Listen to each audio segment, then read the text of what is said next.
হলো মাস নেটওয়ার্ক, আর আপনারা দেখছেন নিউজ 7 দিন। মনের খবর, মনে রাখার খবর।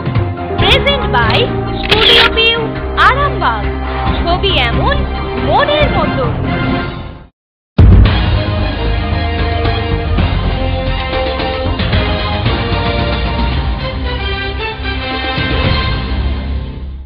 নমস্কার, আপনারা দেখছেন নিউজ 7 দিন। আপনাদের সঙ্গে আমি প্রসেনজিৎ। শুরুতেই হেডলাইন্স।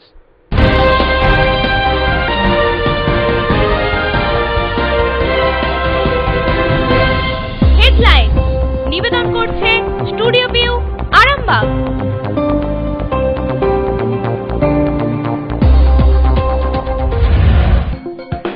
মর্মান্তিক পথ দুর্ঘটনায় মৃত্যু হল কালিকা প্রসাদ ভট্টাচার্য।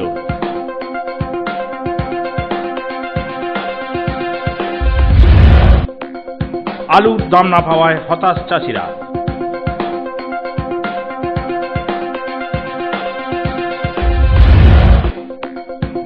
সিজারের নামে বেশি টাকা হাতিয়ে নেওয়ায় নার্সিংহোমে বিক্ষোভ।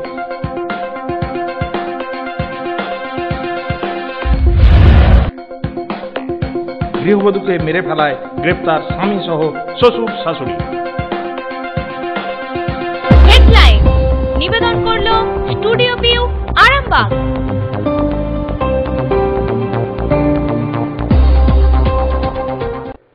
এবার আসছি নিউজ 7 দিনের বিস্তারিত খবরে।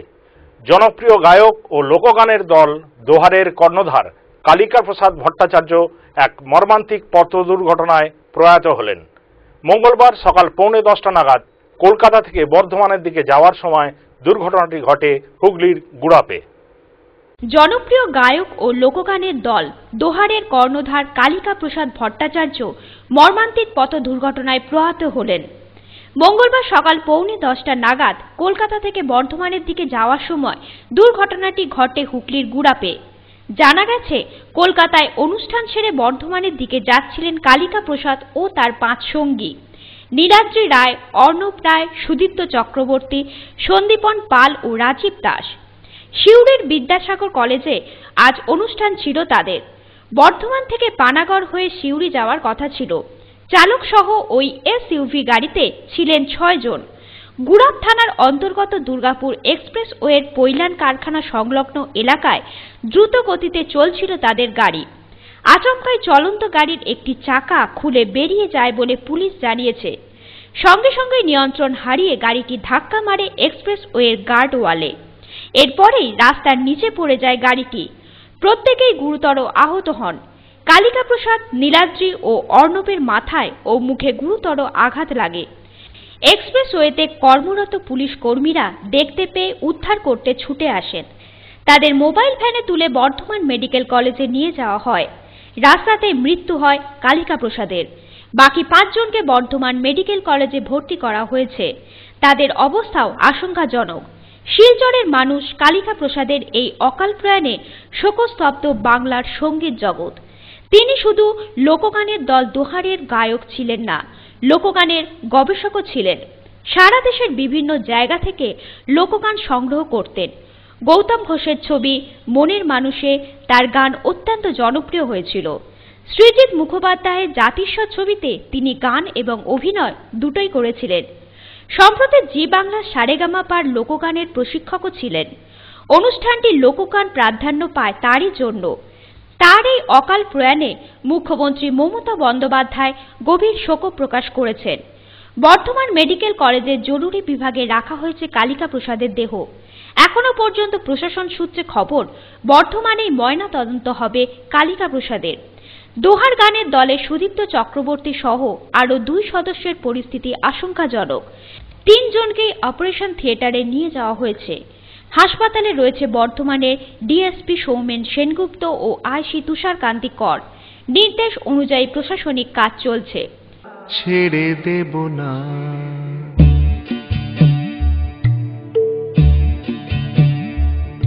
আমি হৃদ মাঝারে রাখব, ছেড়ে দেব না, আমি হৃদ মাঝারে রাখব, ছেড়ে দেব না। ছেড়ে দিলে সোনার গহর আর তো পাবো না, ছেড়ে দিলে সোনার গৌর আর তো পাবো না, না না না ছেড়ে দেব না। আমি হৃদ মাঝারে রাখবো, ছেড়ে দেব না।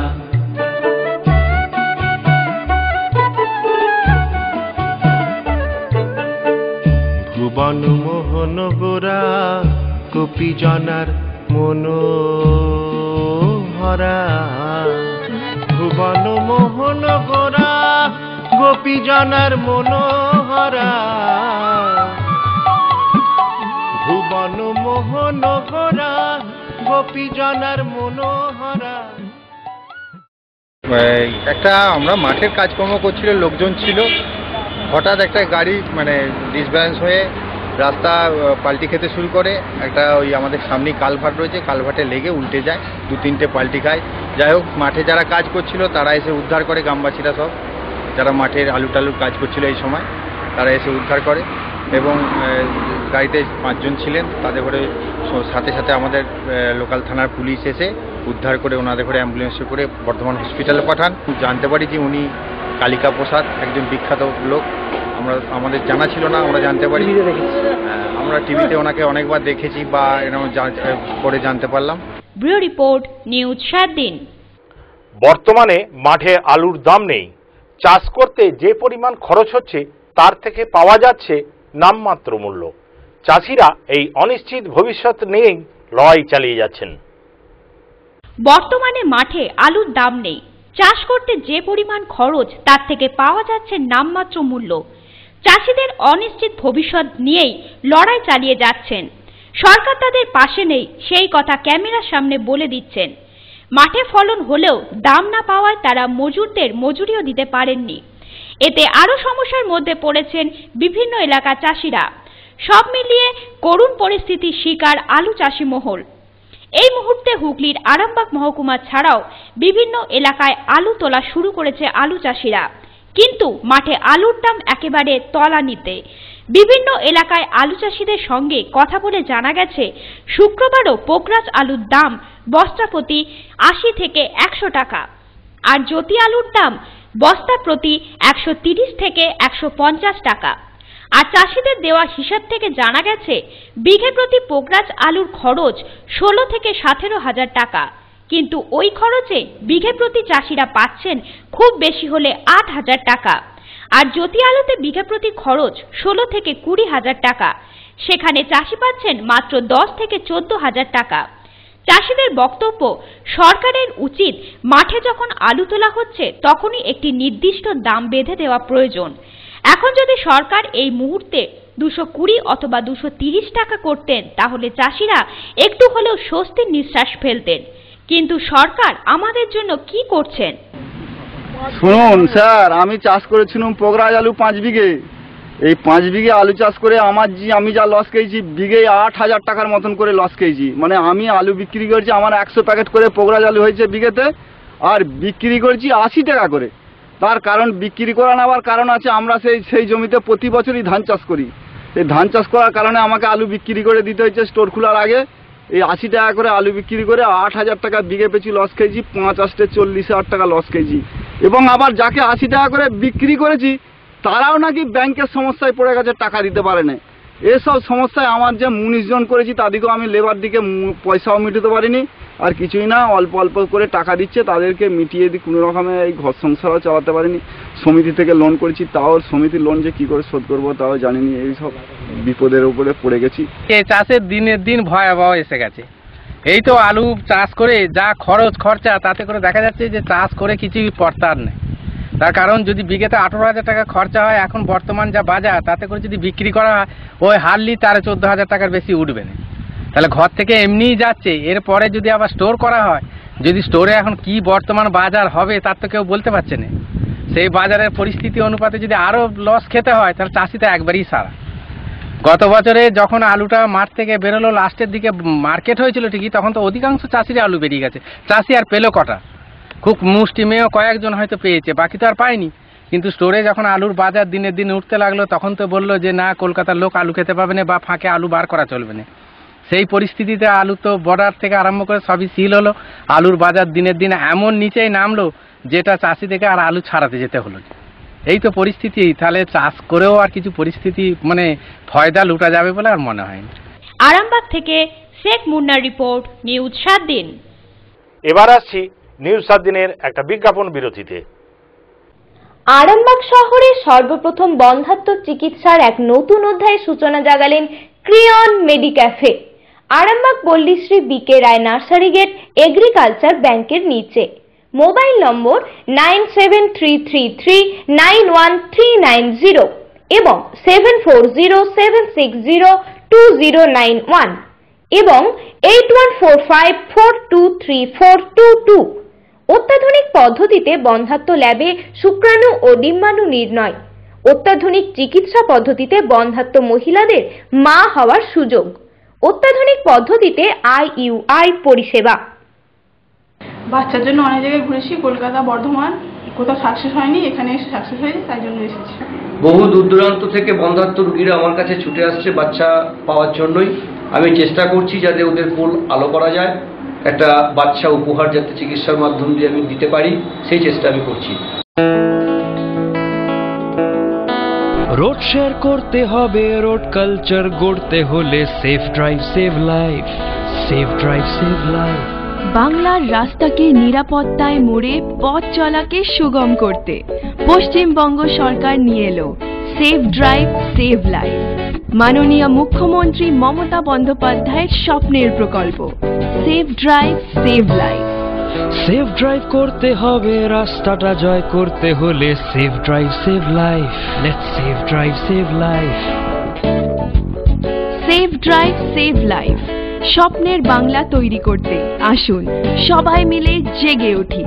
স্বপ্ন নগরী গান সত্যি হতে পারে, তবে জাগতে হবে, সেফ ড্রাইভ সেভ লাইফ।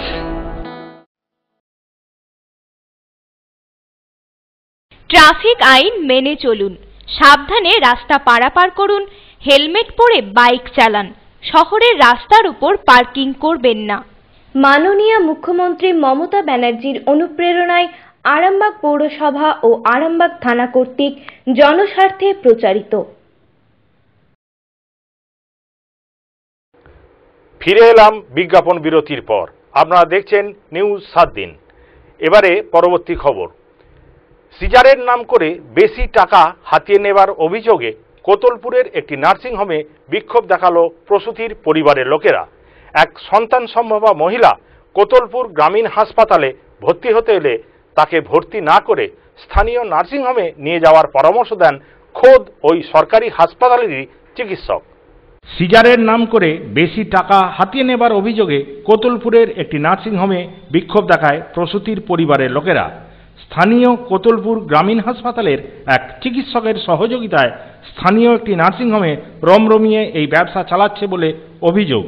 জানা গেছে, দুদিন আগে এক সন্তান সম্ভবা মহিলা কোতলপুর গ্রামীণ হাসপাতালে ভর্তি হতে এলে তাকে ভর্তি না করে স্থানীয় নার্সিংহোম ক্যামেলিয়াতে নিয়ে যাওয়ার পরামর্শ দেন খোদ ওই সরকারি হাসপাতালের চিকিৎসক অরুণ দাস। এমনই অভিযোগ এলাকাবাসীদের। তারপর ওই মহিলাকে ওই নার্সিংহোমে ভর্তি করলে তাকে সিজার করতে হবে বলে জানায়। তার সাথে 14,000 টাকার রফা হয়, কিন্তু আজ তার পেন ওঠার সাথে সিজার রুমে নিয়ে যাবার আগেই নর্মাল সন্তান প্রসব হয় বলে জানা যায়। কিন্তু অভিযোগ, নর্মাল সন্তান প্রসব করলেও নার্সিংহোম কর্তৃপক্ষ ওই বিল মেটানোর দাবি করলে প্রসূতির আত্মীয়রা নার্সিংহোমে বিক্ষোভ দেখায়। পরে পুলিশ এসে পরিস্থিতি সামাল দেয়। স্থানীয়দের অভিযোগ, ওই সরকারি হাসপাতালের চিকিৎসক এই ক্যামেলিয়া নার্সিংহোমে এসে সিজার করেন। তার জন্যই সরকারি হাসপাতালে না পাঠিয়ে নার্সিংহোমে সমস্ত মহিলাদেরকে পাঠান। সরকারি ডাক্তার ক্যামেলিয়া নার্সিংহোমের সাথে ওর কিসের কন্ট্রাক্ট আছে বা কিসের জন্য ও এখানকে এসে এই সব কাজগুলো করে? 90টা 100টা পেশেন্টের মধ্যে 90টা ক্যামেলিয়ায় পাঠায়। ওই ষড়যন্ত্র করে এখানকে সব ডাক্তার অরুণ দাস এখানকে পাঠায়। ঘটনা ঘটেছিল যে একটা ডেলিভারি পেশেন্ট হাটদিঘি থেকে হাট আসতে ডাক্তার অনুবাবুকে দেখাতে যান। যাওয়ার পর অনুবাবু বলে দেন সরাসরি যে এখানে হবে না, বাঁকুড়া মেডিকেলে নিয়ে যেতে হবে। না হয় ক্যামেলিয়া নার্সিংহোমে ভর্তি করতে হবে, ভর্তি করে সিজার করতে হবে। সিজার করতে হবে বললেই আমরা নার্সিংহোমে ভর্তি করেছি। করার পর বলেন যে 1 বোতল রক্ত লাগবে। ঠিক আছে, যে গ্রুপের রক্ত সেই গ্রুপের রক্ত আমরা সেই মুহূর্তে কোথাও ব্যবস্থা করতে না পারার জন্য আমরা ক্যামেলিয়াতে যাই, যে বলি যে এই গ্রুপের রক্ত আমরা কোথাও ব্যবস্থা করতে পারছি না, তাহলে কি পরিস্থিতি হবে। বলছে তার পরের দিনে সিজার হবে। সেই রক্ত জোগাড় করার পর আমরা বলুন ঠিক আছে তাই হবে। দিয়ে আমরা বাড়ি যাই। যে রাত্রেবেলা হঠাৎ পেশেন্টের পেন উঠেছে, ওঠার পরেতে যে পেশেন্টের কাছে বাড়ির লোক ছিলেন উনি নার্সিংহোমে যারা কর্মী আছে তাদের কাছে ডাকতে যায়। ডাকার পরে 2-3 বার ডাকার পরে তারা কোনো গ্রাহ্য করেনি। না করার পর নার্সিংহোমে যারা পাবলিক ছিল, অন্য পেশেন্টরা ছিল, তারা আবার যে সবাই মিলে ডেকে নিয়ে যায়। নিয়ে যাওয়ার পর তারা কিন্তু ওই পেশেন্ট নর্মাল পেশেন্টটাকে সিজার করা বলে পুরো পরিস্থিতি নিয়ে নিয়েছে। সিজার রুমে ঢোকানোর সময় নর্মালে বাচ্চাটা হয়ে যায়। হয়ে যাওয়ার পর তখন পেশেন্টটাকে নিয়ে আমরা আবার ইয়েতে রাখে। দিয়ে নর্মাল হওয়ার পর তো 14,000 টাকা একটা ভিজিট তারা ইয়ে করে দিয়েছে। 5,000 টাকা নার্সিং মালিক আশরফ বলেছে যে 14,000 টাকা লাগবে, সেই হিসাবে একটা অঙ্ক কষে বিল করে দিয়েছে। দিয়ে 5,000 টাকা অগ্রিম জমা নিয়েছে, নিয়ে পেশেন্টটাকে ভর্তি করেছে। করে সিজারের না হয়ে নর্মালে যথারীতি নর্মালে বাচ্চাটা হয়ে যায় আমাদের। ব্যুরো রিপোর্ট, নিউজ 7 দিন। সোমবার তারকেশ্বরের নাইটা গ্রাম পঞ্চায়েতের বেলবাঁধ গ্রামে সন্ধ্যায় হঠাৎ আগুন লেগে ধূলিসাৎ 7টি খড়ের গাদা, ক্ষতিগ্রস্ত 2টি পাকা বাড়ি ও গোয়াল ঘরের গবাদি পশু। আগুন লেগে ধূলিসাৎ 7টি খড়ের গাদা, ক্ষতিগ্রস্ত 2টি পাকা বাড়ি ও গোয়াল ঘরের গবাদি পশু। সোমবার নাইটা গ্রাম পঞ্চায়েতের বেলবাঁধ গ্রামে সন্ধ্যায় হঠাৎ করে স্থানীয় বাসিন্দা সমীর বাগ দেখতে পান তার গোয়াল ঘরে আগুন লেগেছে। দ্রুতগতিতে আগুন ছড়িয়ে পড়ছে। পরপর কয়েকটি খড়ের গাদা, তিলের গাদা দাউ দাউ করে পুড়তে থাকে। সঙ্গে সঙ্গে দমকল বিভাগে খবর দেওয়া হয়। দমকলে 2টি ইঞ্জিন উপস্থিত হয়, কিন্তু ঘটনাস্থলে ইঞ্জিন নিয়ে যাবার রাস্তা না থাকায় গাড়ি থেকে ইঞ্জিন নিয়ে পার্শ্ববর্তী পুকুরে ইঞ্জিন বসিয়ে আগুন নিয়ন্ত্রণে আনেন দমকল কর্মীরা। আগুনে ঝলসে যায় 2টি গরু ও কয়েকটি ছাগল। তবে কি আগুন লাগানোর কারণ স্পষ্ট করে কিছু জানা যায়নি। তারকেশ্বর থেকে শরৎ মাঝির রিপোর্ট, নিউজ 7 দিন। সঙ্গে থাকুন, ফিরে আসছি ছোট্ট একটা বিজ্ঞাপন বিরতির পর।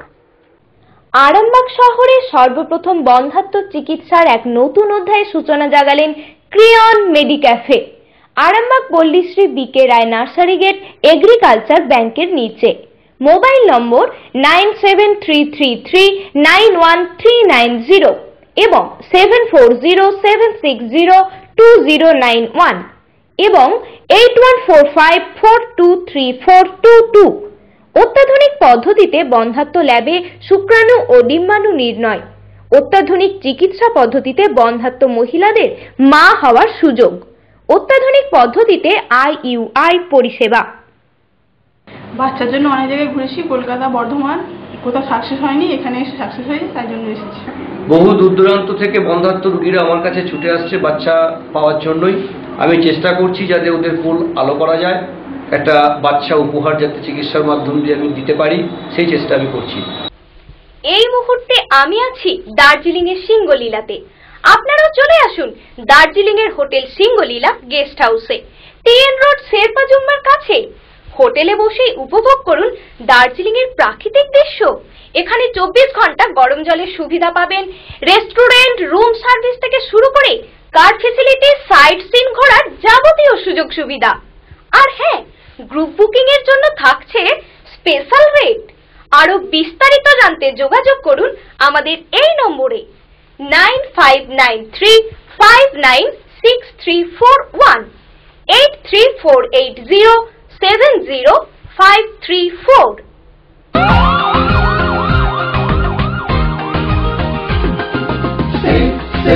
Safe drive, safe life, safe drive, safe life, সাবধানে সাবধানে সাবধান, গাড়ি ঘোড়া সবাই আস্তে চালান, সাবধানে সাবধানে সাবধান, মানুষের জীবন আপনি বাঁচান, প্রাণ বাঁচান, প্রাণ বাঁচান, নিজেও বাঁচুন, অপরকে বাঁচান, safe drive, safe life।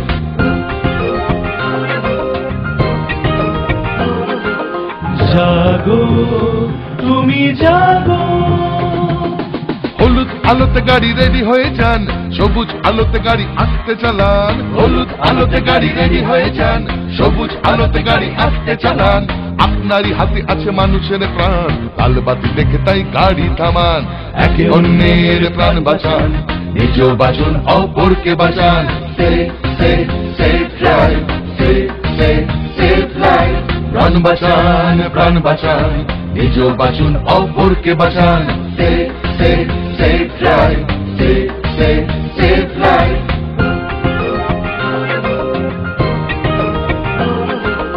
জাগো তুমি জাগো। বাইক নিয়ে কাটাকুটি খেলবেন না, সিগনালে ভেঙে গাড়ি চালাবেন না। বাইক নিয়ে কাটাকুটি খেলবেন না, হেলমেট ছাড়া বাইক চালাবেন না। আপনারই হাতে আছে মানুষের প্রাণ, নিয়মটা মেনে তাই গাড়ি চালান। তাড়াহুড়ো রেষারেষি করবেন না, একে অন্যকে মারবেন না। Safe drive, safe life. প্রাণ বাঁচান, প্রাণ বাঁচান, নিজ বাঁচুন অপরকে বাঁচান। Safe drive, safe life. Safe drive, safe life. প্রাণ বাঁচান, প্রাণ বাঁচান, নিজ বাঁচুন অপরকে বাঁচান। ও বাবা, গাড়ি আস্তে চালাও, তোমার আমার এই প্রাণকে বাঁচাও। Safe drive, save life. Traffic আইন মেনে চলুন, সাবধানে রাস্তা পারাপার করুন, হেলমেট পরে বাইক চালান, শহরের রাস্তার উপর পার্কিং করবেন না। মাননীয় মুখ্যমন্ত্রী মমতা ব্যানার্জির অনুপ্রেরণায় আরামবাগ পৌরসভা ও আরামবাগ থানা কর্তৃক জনস্বার্থে প্রচারিত। ফিরে এলাম বিজ্ঞাপন বিরতির পর। চোখ রাখছি পরবর্তী সংবাদে। গলায় দড়ি দিয়ে এক গৃহবধূকে মেরে ফেলার অভিযোগ উঠল শ্বশুরবাড়ির বিরুদ্ধে। বিষ্ণুপুর থানায় অভিযোগ দায়ের হলে বিষ্ণুপুর থানার পুলিশ স্বামী সহ শ্বশুর শাশুড়িকে গ্রেপ্তার করে। গলায় দড়ি দিয়ে এক গৃহবধূকে মেরে ফেলার অভিযোগ উঠল শ্বশুরবাড়ির বিরুদ্ধে। মৃত গৃহবধূর নাম বর্ণালী হালদার, স্বামীর নাম সত্যনারায়ণ হালদার। ঘটনাটি ঘটেছে বিষ্ণুপুরের মটুকগঞ্জে। থানায় অভিযোগ দায়ের হলে বিষ্ণুপুর থানার পুলিশ স্বামী সহ শ্বশুর শাশুড়িকে গ্রেপ্তার করে। পরিবার ও পুলিশ সূত্রে জানা গেছে, মৃত বর্ণালী হালদারের বাপের বাড়ি বিষ্ণুপুরের চকবাজারে। প্রায় 3.5 বছর আগে বিষ্ণুপুরের মটুকগঞ্জের বাসিন্দা সত্যনারায়ণ হালদারের সাথে তার বিয়ে হয়। অভিযোগ, বিয়ের পর থেকেই শ্বশুরবাড়িতে অশান্তি লেগেই থাকত। শ্বশুরবাড়ি থেকে প্রায়শই টাকা চেয়ে পাঠাতো বর্ণালীর হাত দিয়ে। মেয়ের সুখের কথা ভেবে বর্ণালীর বাবা সেই টাকা দিত। তাতেও অশান্তি না কমাতে বারবার বর্ণালীকে শ্বশুরবাড়ি থেকে চলে আসার কথাও বলে তার পরিবার। কিন্তু তার শ্বশুরবাড়ি করার ইচ্ছে থাকায় সে ওখানে অত্যাচারের মধ্যেও থেকে গেছে।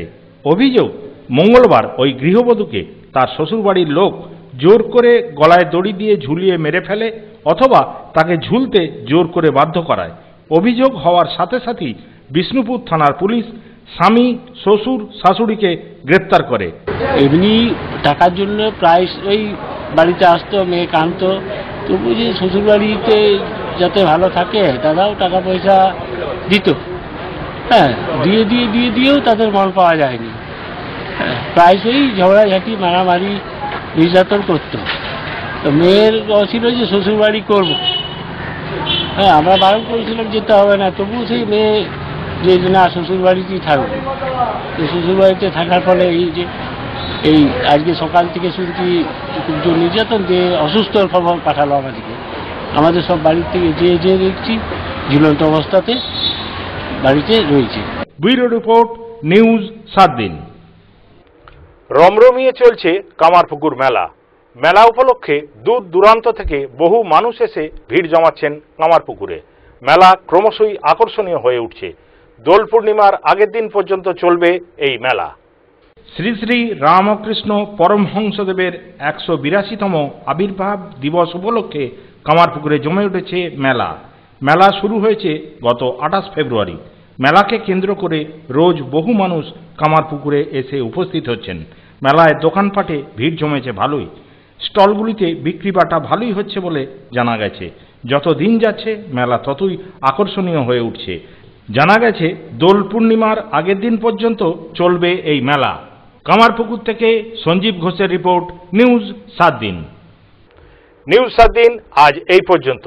নিউজ 7 দিন দেখতে থাকুন রোজ রাত্রি 9:30, পুনঃসম্প্রচার রাত্রি 11টা, পরের দিন সকাল 8:30 এবং দুপুর 1টায়। নিউজ 7 দিন, মনের খবর, মনে রাখার মতো খবর।